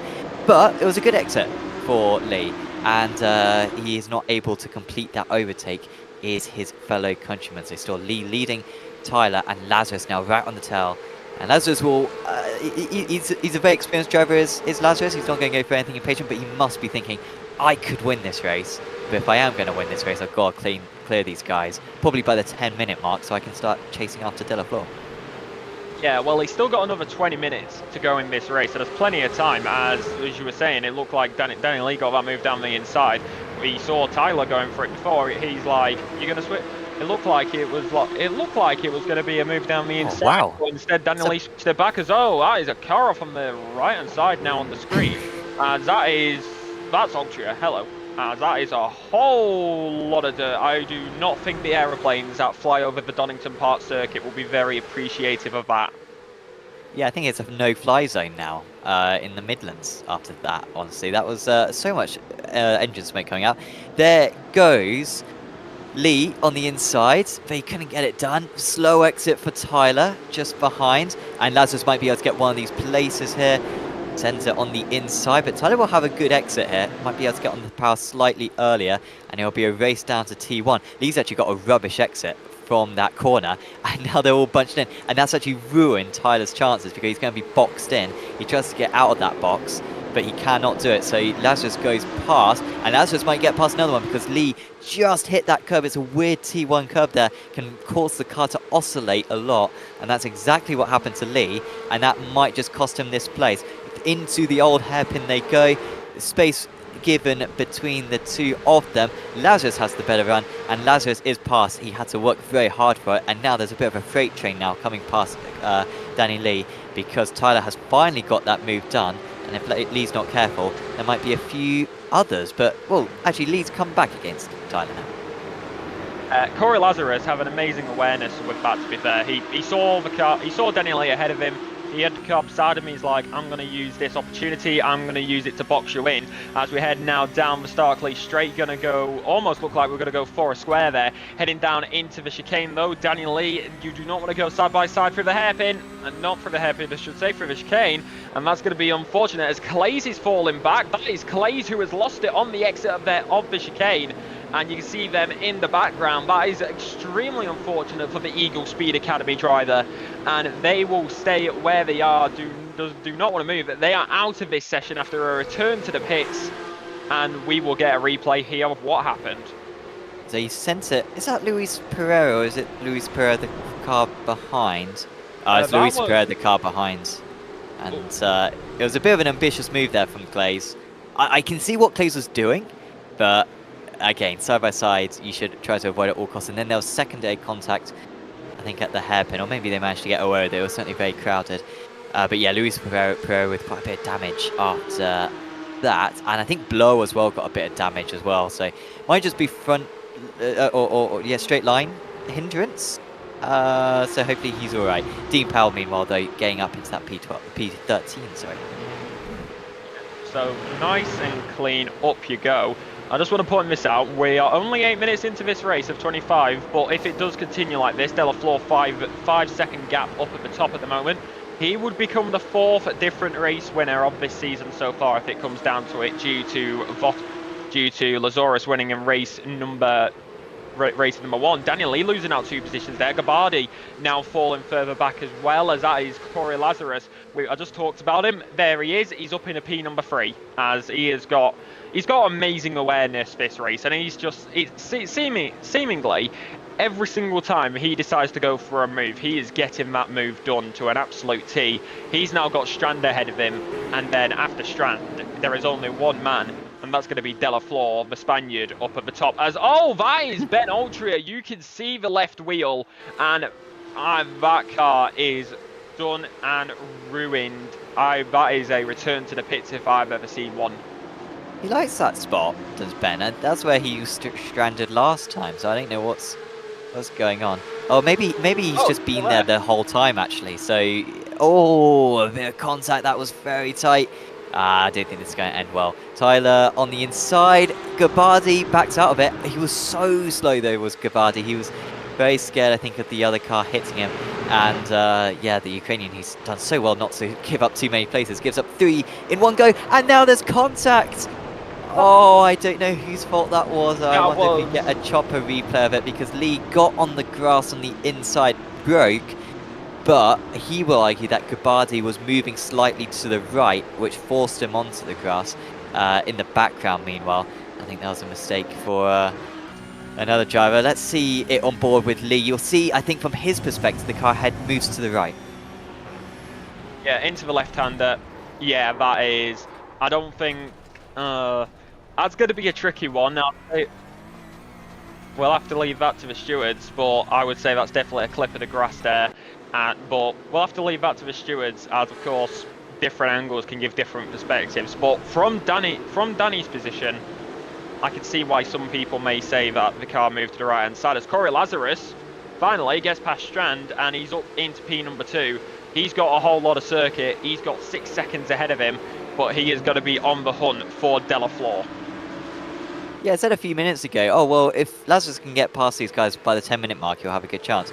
And, in a way, that is true. But I didn't realise he'd be 6.5 seconds back. He's lost a lot of time having to get past these drivers. So, what are we looking at? Half a second a lap? It's even more than that, isn't it? It's more like a second a lap, really.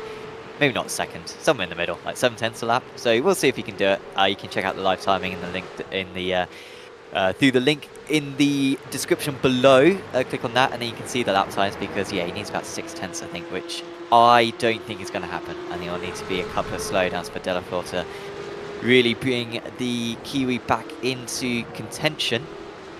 So we'll see how that goes. We're watching Shannon Peever up 12 places is Shannon, highest gainer of anyone. Very good work. Yeah, gaining lots of positions, and that's just what you have to do sometimes. The last lap time was 1:30.5, but I would say that's because of the traffic in front of him, as Van der Nies and Berntsen going to be in a battle. Andrews and Rees just ahead of Fever as well through the chicane. And nice and tidy, not too much undulation loss, or downforce even, but down into Melbourne as Saunders gets past Junker a little bit further back. Fever and Rees actually were going to go at it, but here we go. Van der Nesse versus Berntsen, reel to wheel, side by side. It's a Dutchman versus a Swede, and into turn number 1 we now go through Redgate and onto the right hander. It's Berntsen, who is on a mega defensive play, one of the race winners this season, and is going to be on the defence. He is going to stay where he is for the time being. That is how it's done, and through old hairpin. He's on the defence, but also he's going to be wanting to try and chase down Votter as quickly as possible.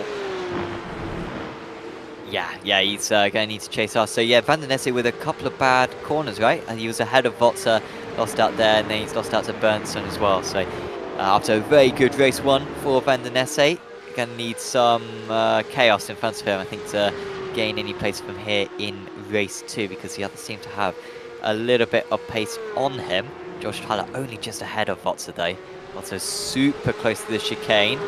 Is he close enough to go for a dive into the hairpin? I don't think this is quite possible for him, but he doesn't need to be a whole lot closer than that in order to go for me. And then just in front of them, Matt Strand, the 85, running well in that podium place. By the way, in that last lap, 0.3 faster Corey Lazarus was than the race leader, set the fastest lap of the race.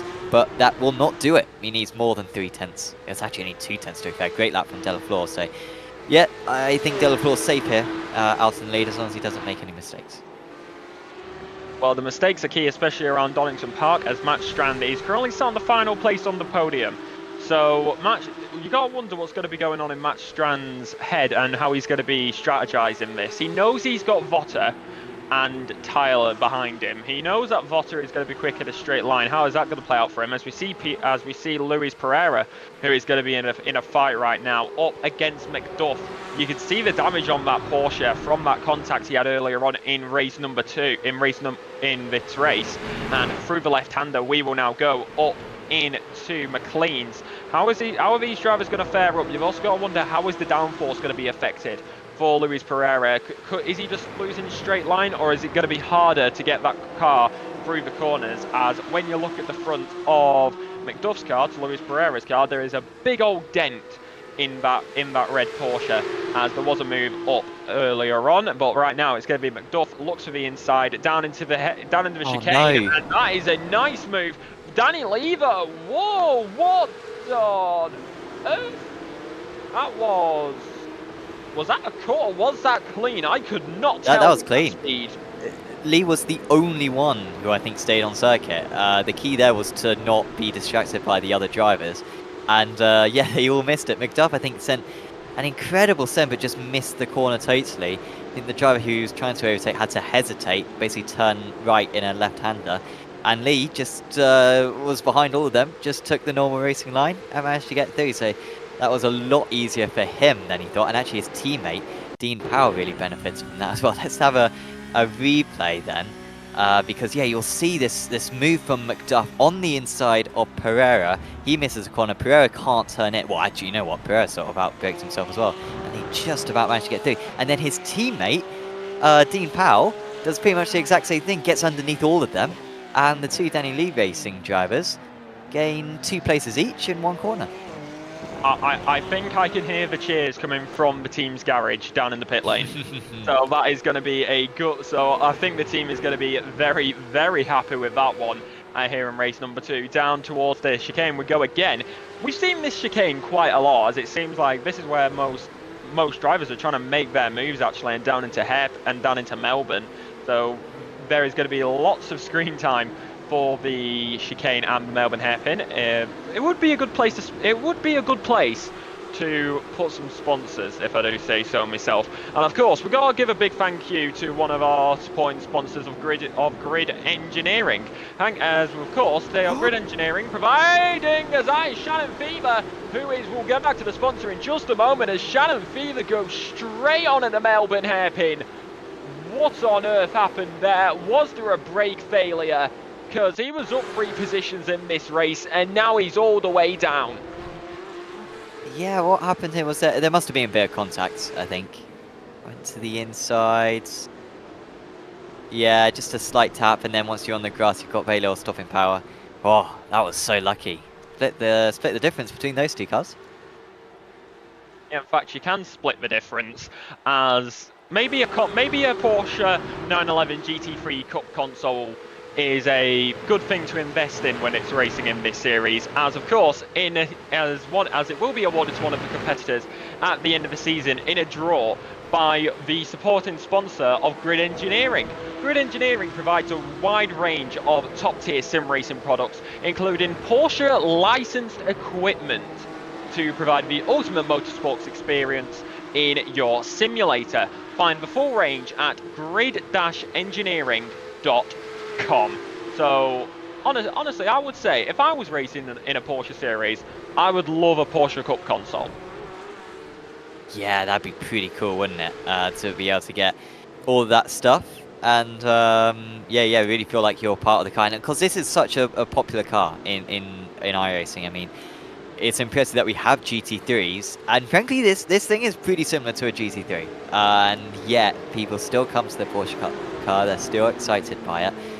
And yeah, I mean, I think we've got 3 series on the channel at the moment which have the Porsche Cup, which sort of demonstrates just how popular it is. I think that's more than we have GT3 series. So yeah, all of that Porsche stuff is yeah, very, very good to get. And some of these guys stick with the Porsche Cup year after year after year, and yeah, trying to hone their skills in it over time. We're watching Matt Strands ahead of Chris Van Nesse, who's come back a bit actually, Van Nesse, because he got past Berntsen a few laps ago, and who he previously lost a position to, so I don't really know what's going on with his pace. But he seems like he's faster than Matt Strand. He was faster than Matt Strand in race 1, of course. Strand, one of the beneficiaries of the reverse grid. He finished in P12 in race 1, which gave him reverse grid pole. He's lost 4 places from his race start since then. And it looks like he's going to lose a 5th, because Van Nesse is right on his tail. Will go to the inside into the Melbourne hairpin, and he's up into P5. Yeah, nice and tidy. Lots of drivers opting for that position there. And going back to what you were talking about, the Porsches, I think this may be my fan bias, and watching it earlier on today, but it may be my fan bias, but I think this is just me personally. One of the reasons why I like these cars is because it reminds me a lot of the British Touring Car Championship, with the way that you can see these drivers racing each other, how well these cars go around the circuit, how much you can push them. So that may be my fan bias of the BTCC, but honestly, who does not love a bit of car racing, as we see a move right there for Andrew Fellows? It seems as no, it is Junker actually who goes down the inside, and that's nice and tidy at the final corner and onto the main straight. That is unfortunate for Fellows, who will lose out that position there. Yeah, well, I think Fellows is the one catching up, I think, so far on that last lap. So I think even though he's behind now, I would not bet against the bit potentially passing the American by the end of this next lap, and we get to see that fantastic livery once again of the flatline racing. I don't know if it's just my setting, I don't know if everyone can see it back at home. But yeah, the way that the sun is coming off these cars really does make a big difference. I don't think iRacing has gone too far with this sort of lighting. I'm not really the first person to say that, because yeah, on Wednesday I was racing, and yeah, a couple of the times the clouds would clear and you'd just be blinded by the sun. Like, it's just such a massive change, and yeah, it does seem a bit extreme, and yeah, the way that the light is reflecting off some of these cars, they do look white a lot of the time, depending on how it reflects off. So yeah, I'm not 100% sure, as that was a lot of bollards being driven over by Fellows. I think that might be a slowdown. It will be at least an instant point for him, but he's getting pretty close still to Junker just ahead. Yeah, he's going to be trying to close in as much as possible. Junker is 4 positions up in this race number 2, and it's not too bad either. And to be fair, Adam was talking about this last time in Road Atlanta. With all these different nationalities, you were talking about the Australians and the New Zealand drivers earlier on, as well as Betty actually in Singapore, how late it would be for them racing at their time. For us, we've got it somewhat decent, with it being, of course, 9:30 here in the UK, 8:30 in middle of Europe, about 11:30 for Ukraine. But as Fellows gets past Junker again, as we see Betty there from Singapore. But we were talking about it, Junker is an American, so if anybody is going to be racing in pure daylight, it's going to be those over in the American continents. Yeah, true. Very, very true. Depending on where Matt Strand is in Norway, the sun may not have set in Norway. I mean, he's probably like Oslo or something, so it probably has set. But yeah, if you're far enough north, then even though it's very dark right now in the UK, there might still be a sunlight as well. So I'm counting Strand as having no excuse as well. He should be doing well. And Berntsen as well, if he's in the Arctic Circle, he could be up there. So yeah, I'm not sure how those guys are getting on. Blow is ahead of Pereira, so he's just got that move done. That was a very slow lap for Pereira, lost about 1.5 seconds. I don't think that was just because of the OTA. I think he made a mistake and then he got overtaken. Andrews, meanwhile, on the comeback, up to P13. Mike Pierce on the opposite, as he scatters a bunch of gravel onto the circuit. He's down into 20th place. And Steve Clay is unfortunately out of the race, letting us know in the YouTube chat that he avoided Oscar earlier on in the race because they broke very early, so he had to basically pass or rear end them. So bad luck on that one, Steve. But yeah, once again, seemed like he had very good pace up there, and I'm sure you can get some more points in a couple of weeks' time. Yeah, as we are looking at the back of the field right now, as we will hopefully get some eyes on us, that is Luke Blow who is out, and we get a beautiful aerial shot here of Donington Park. But it is going to be the final lap. We're going to be going on to the final lap now. That is contact in the final corner, and that is going to be George Tyler, who has lost time and he's gone over the instant limit. He's over the incident limit. Oh no. As into the pit lane goes Tyler. That is a lot of retirements there. Tyler, Fever, Clark, Clays, Ultra, all out of this race. The leader is currently going through the final corners, and it does not look like that. Corey Lazarus is going to have enough time. You can see him in the background. You can see a lapped car in between them coming out of coming into Coppice now through the right-hander on the Starkley straight. Corey Lazarus is going to have to hope for a miracle here, because if he doesn't, this is Delafleur's race to win, and he will become the 4th race winner of this season, as we're continuing to watch this battle between Strand and Bernson on this final lap, as the leader's just gone through the chicane, heading on to Starkley straight now. Bernson and, of course, Strand locked in this fight. Yeah, he has a little bit of a look to the inside. Andrew's also going past Pereira further back, a little bit of a slide there for Bernson. But yeah, looks all right for him. But yeah, out in the lead, Alejandro Delafleur started in P3, got a brilliant start, got up to P2, quickly dispatched the race leader, and he's going to be our newest race winner in the series. Alejandro Delafleur winning here at Donington for race 2 of the evening. No doubt the winner of the round is Corey Lazarus. Phenomenal performance from him. And we're going to have to wait a little bit of a while for Dean Powell, who's going to be top of our pro drivers. So excellent points for him. It was a bad end to race 1.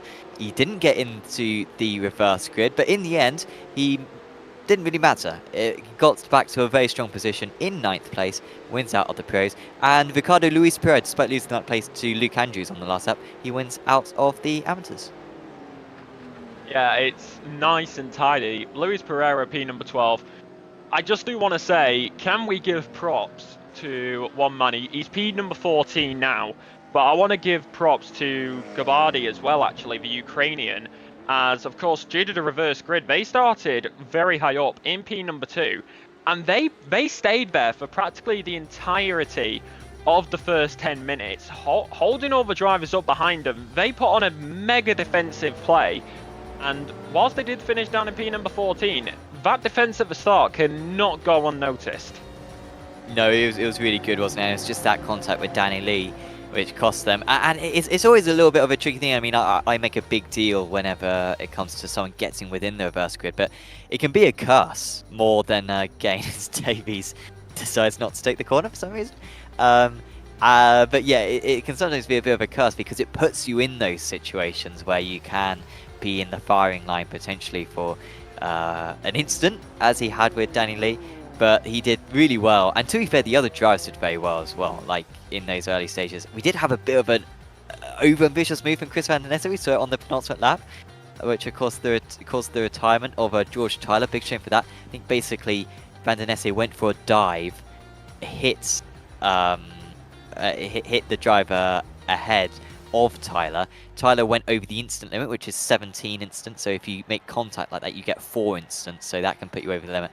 I think at that point, Tyler was fed up and decided to tow back. But whilst that was going on, Van Nesse was trying to give up the position again. So he gave up the place to Strand and Bernson in order to give up the place to Tyler. But obviously, Tyler was nowhere to take the position from him.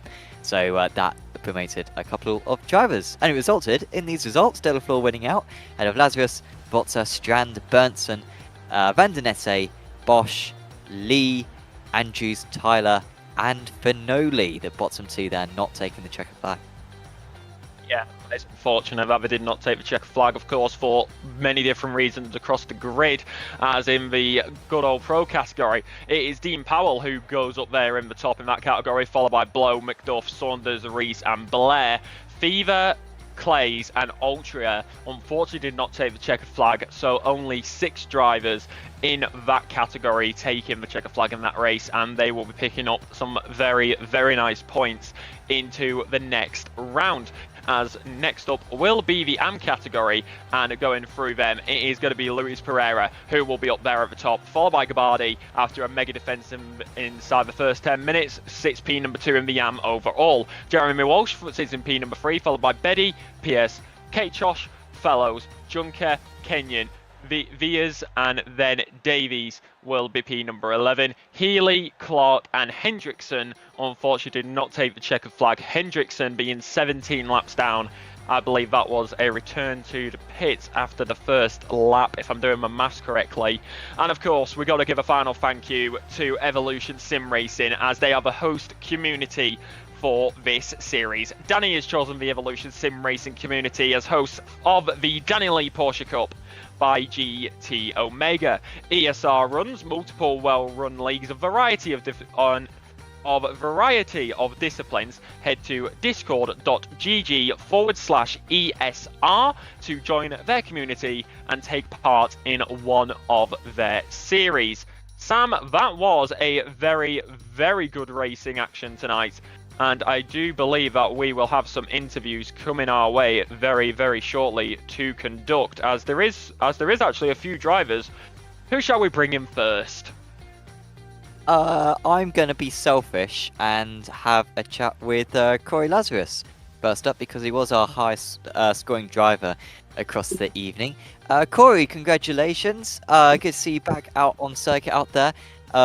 You seem to have the pace on everyone, frankly, today. I mean, let's take it back to qualifying and being able to stick it on pole position. How important do you think that was to get that pole position? Yeah, morning, Sam. Yeah, very important. A track that's extremely hard to pass on, really waiting on other people to make mistakes. So a lot of practice went into quali this week, knowing that very fact. So yeah, happy with it. Happy to start off the front row and just happy to get off the line. I've been struggling a little bit lately to get off the line, so yeah, very happy, thank you. What's your setup when it comes to those launches? Do you have like a hand clutch? Like how does that work with how you do it? Yeah, it is. I've just got a single hand clutch. I don't use the dual. I used to use a foot clutch, but then another driver persuaded me to go to the paddles, and I did. I've just been playing with the bite point in iRacing quite a bit lately and just trying to get a little bit better.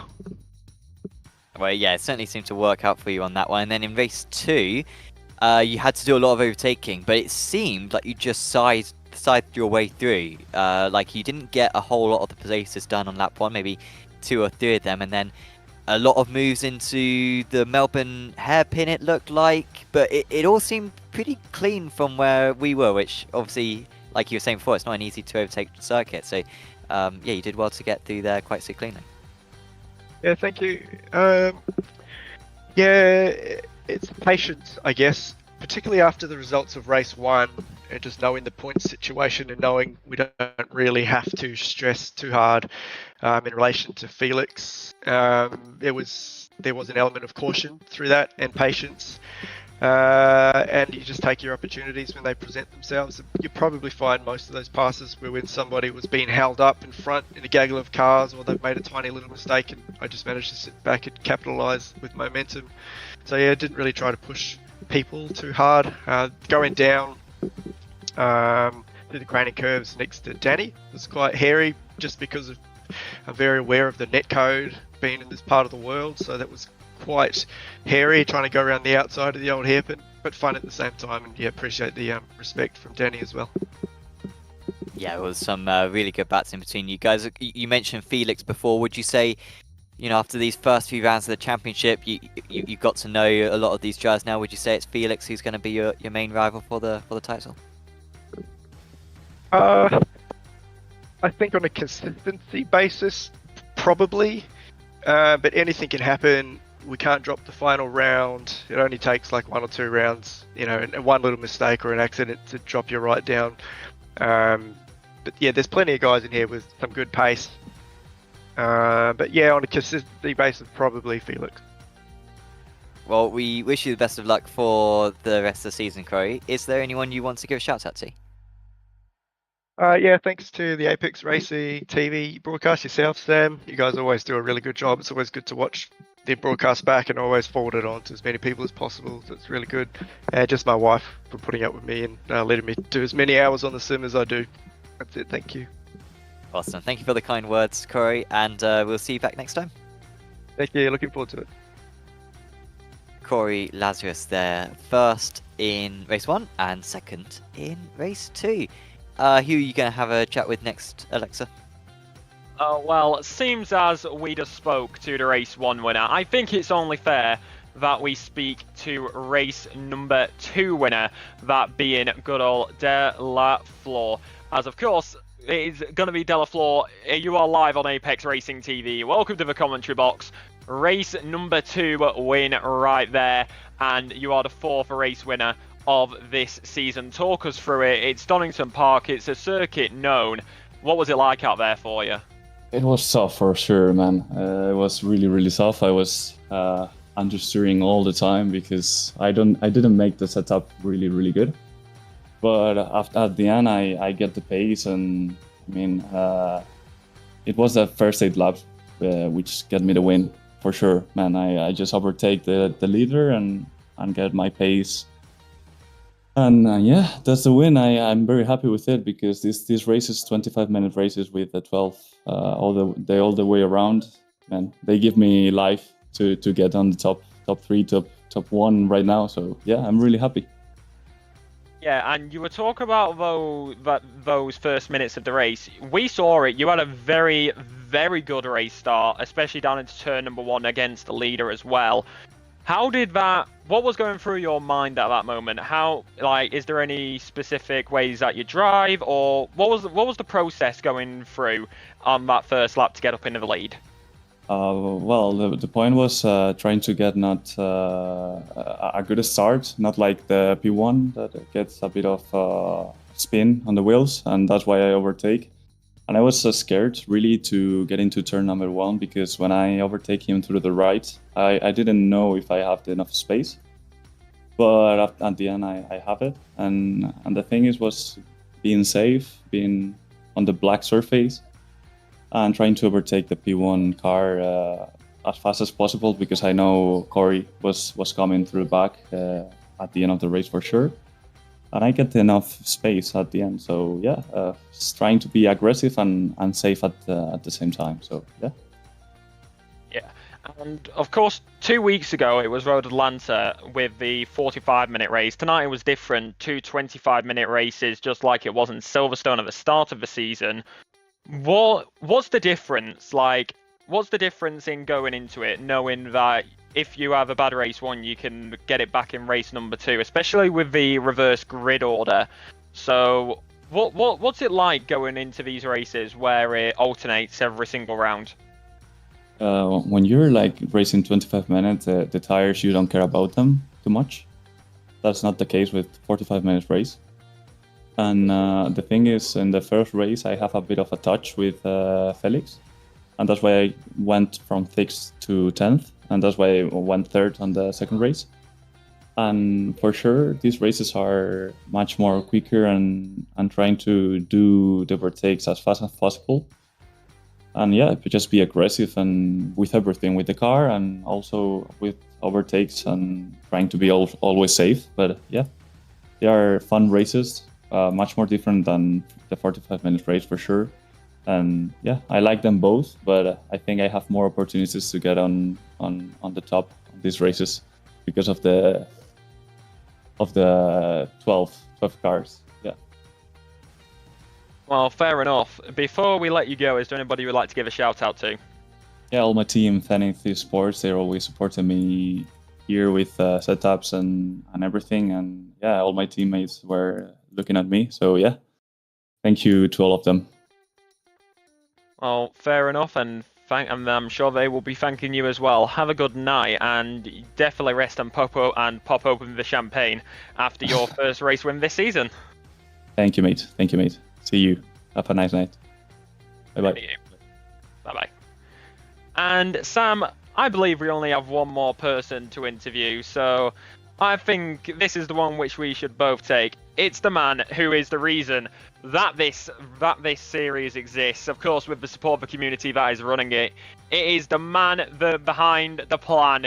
It is Danny Lee. You are live on Apex Racing TV. Welcome to the commentary box.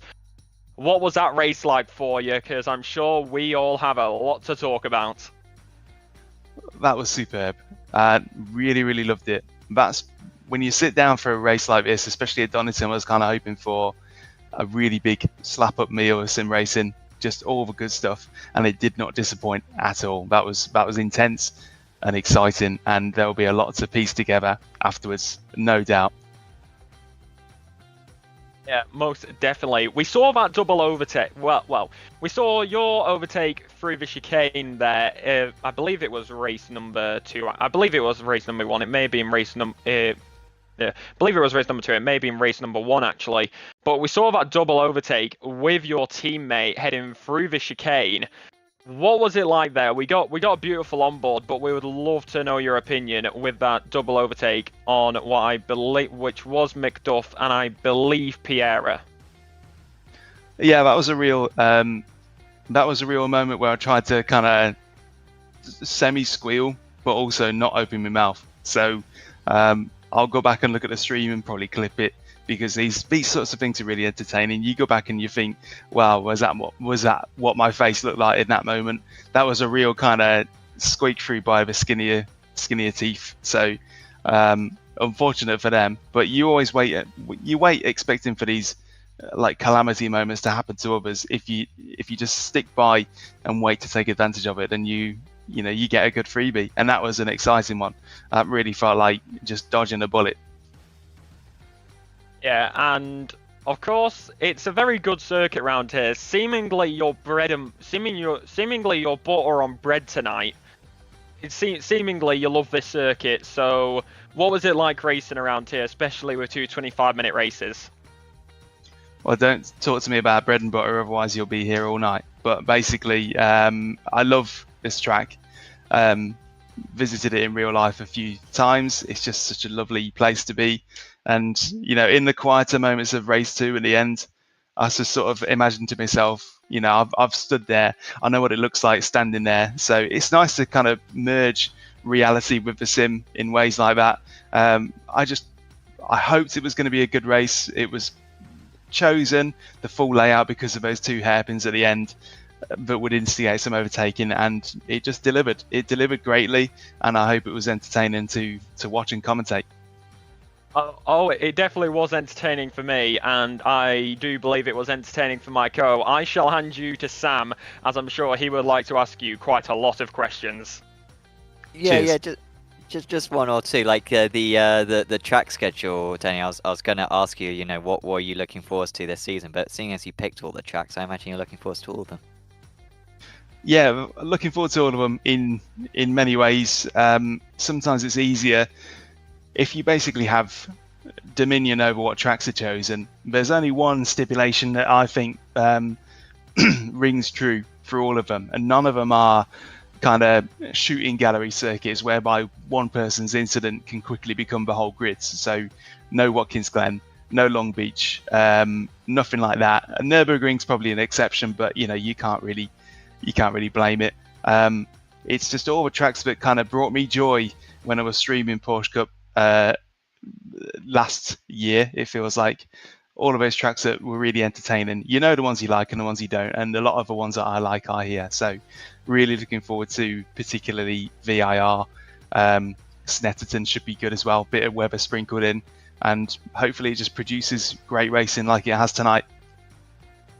Absolutely, yeah. I think VIR in particular is a fantastic choice. It is I think it's got its rightful spot now as one of the best circuits on iRacing. I think people are waking up to just how good that circuit is. And when it comes to the championships, of course, we're a few rounds into the season. I mean, are there any championships that you're sort of keeping an eye on, almost as a fan of the series, even though you're taking part in it? But are there any championships that you're looking at which you're particularly excited about? Obviously, you got your teammate in the Pro Championship, but that one's looking pretty close. But the Elite and the AM, do you think that's going to come down to the last round as well?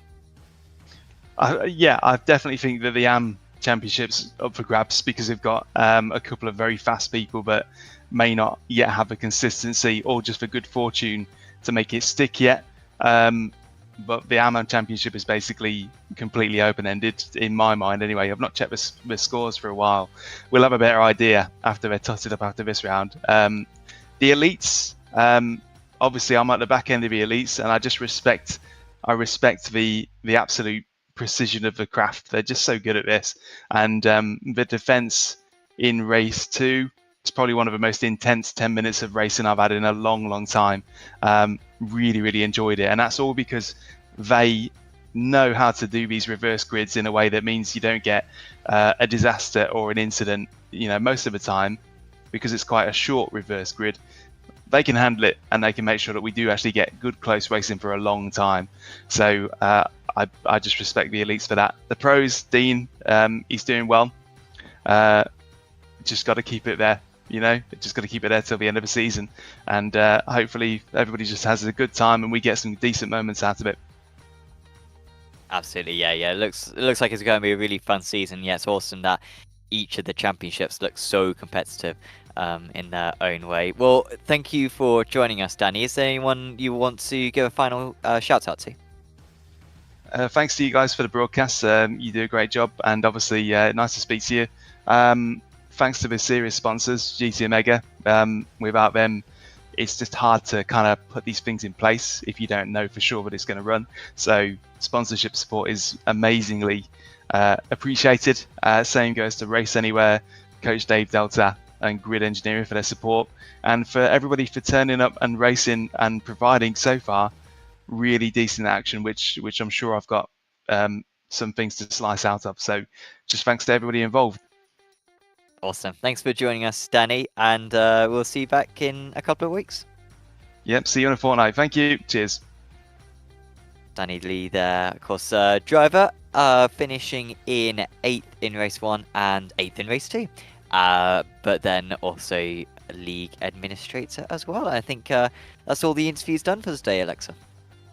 That is all the interviews done for tonight, meaning that it is the end for tonight at Donington Park. I would like to thank you, Sam, by the way, for hopping in with me tonight. You are the third person I have done commentary with of this season so far. I have been here for every race, but of course I had Matthew Duffin in the first round, and Adam Reed in the second, and of course you tonight. Our producer in the background has been Samuli bringing you all the camera shots which you have seen tonight. We cannot thank him enough, as we're just the commentators. He does all the work in the back, getting all the shots, getting all the replays, and the racing will be back in a fortnight time. No idea who I will be with, but I will be here and we'll be ready to get the racing action going. Ladies and gentlemen, I've been Alexa Marshall with Sam Fitzpatrick. Good night.